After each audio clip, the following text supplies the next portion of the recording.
There was one career fair where I actually drove a car back to MIT and, had it on campus and had a Corvette there to show everybody. So that was cool. And so exactly. So when I went back to start full time, I got to work on that Corvette team.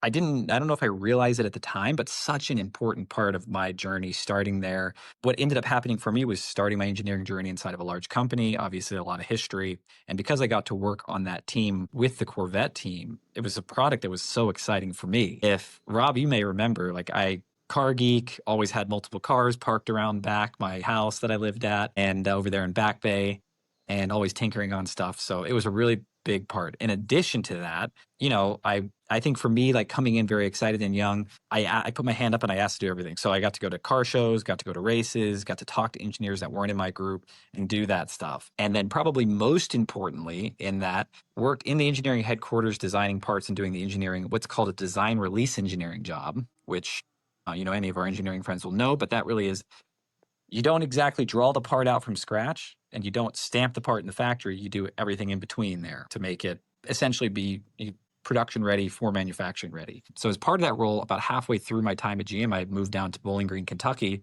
to work on the launch of the Corvette. That was probably one of the best things that I did with my engineering degree, my mechanical engineering degree, was go into an assembly plant, see how it was working, see how the machines were operating, and, just kind of see how the whole flow worked. How do you take a part from metaphorical paper, our engineering drawings in CAD, and take them all the way through the process? And then going to the customer shows, and I don't know that I appreciated this at the time, but going to the customer shows, that's really the full side of the loop. Yeah. Like, where does your drawing, your picture, your image, your design end up in customer hands and how do they use it? So that started my first full-time career.